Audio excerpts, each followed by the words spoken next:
Welcome to Star Memoirs, your destination for unforgettable celebrity legacies.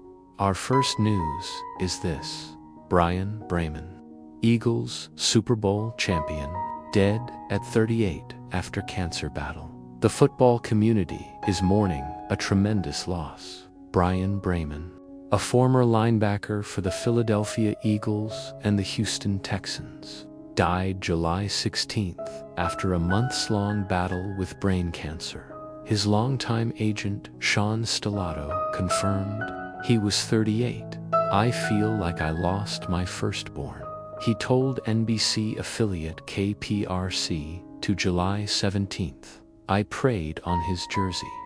Bryan, people saw this enormous human being, but his heart was big as his body. His spirit was so motivating.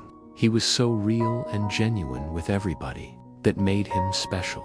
Stellato shared that Braman, who is survived by his 11-year-old and 8-year-old daughters, took his last breath while surrounded by friends and family after fighting a rare, aggressive, and recurring form of cancer.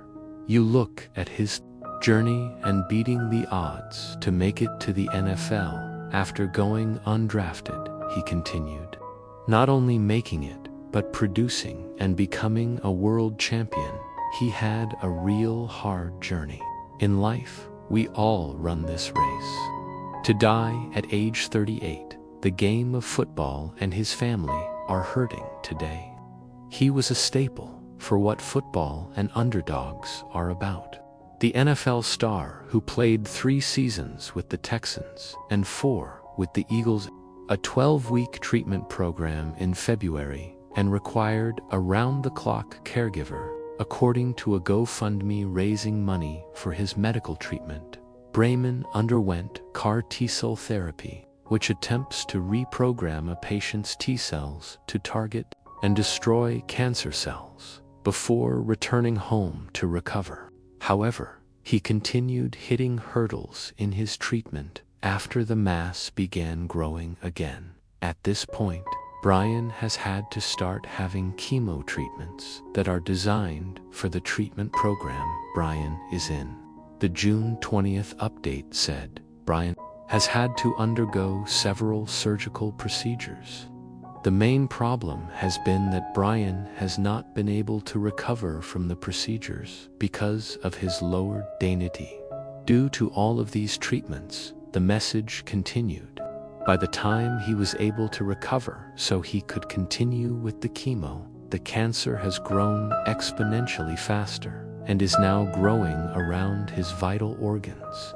However, the note emphasized that Braman was going to keep fighting, adding, "He is looking into other trial treatment programs and is determined to never give up."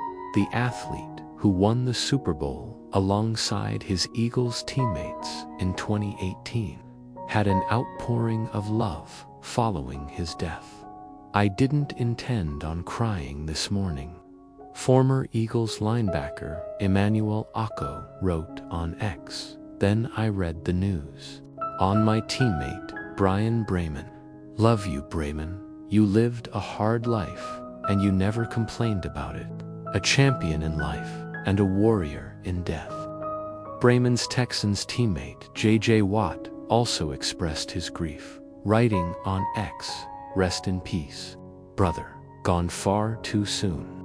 Connie Francis, Pretty Little Baby singer, dead at 87. Family and friends are mourning the loss of a legendary singer. Connie Francis, the vocalist who topped the charts in the 1950s and 60s, and whose music recently saw a resurgence on social media, has died at the age of 87. The president of her label announced July 17th, "It is with a heavy heart and extreme sadness that I inform you of the passing of my dear friend Connie Francis last night." Ron Roberts said in a statement shared on Facebook, "I know that Connie would approve that her fans are among the first to learn of this sad news. Frances' passing comes a little more than 2 weeks after she was hospitalized following a bout of intense pain with The Who's Sorry Now. Author expressing regret of having to cancel an appearance. I am back in the hospital where I have been undergoing tests and checks, she wrote on Facebook July 2nd, to determine the cause of the extreme pain I have been experiencing.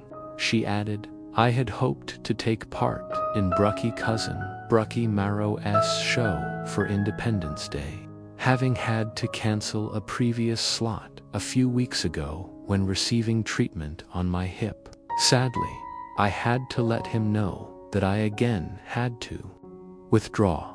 However, hours later, Frances noted that she was on the mend and thankful for the support. I am pleased to advise that following a series of tests and examinations in intensive care unit, I have now been transferred to a private room, she shared in a separate post. Thank you all for your kind thoughts, words, and prayers. They mean so much. The Pretty Little Baby singer, whose 1962 track has recently gone viral on TikTok, retired from the music industry in 2018, but she re-entered the spotlight earlier this year as her song, which she recorded at age 24, entered Billboard's Global 20 and Spotify's Daily Top Songs USA more than 6 decades later. In the wake of her song making waves, the New Jersey native Who, in 1960, became the first woman to reach No. 1 on the Billboard Hot 100 with her single, Everybody's Somebody's Fool, was thrilled about her music being reintroduced to a new generation. I am flabbergasted and excited about the huge buzz my 1962 recording of Pretty Little Baby is making all over the world, she said in a June 6 TikTok video. To think that a song I recorded 63 years ago is captivating new generations of audiences is truly overwhelming for me. And though Frances admitted that she hadn't thought about Pretty Little Baby for quite some time, she remained grateful for the outpouring of love. It's truly awesome, she explained to People in May. I never thought it was possible. It's a dream come true.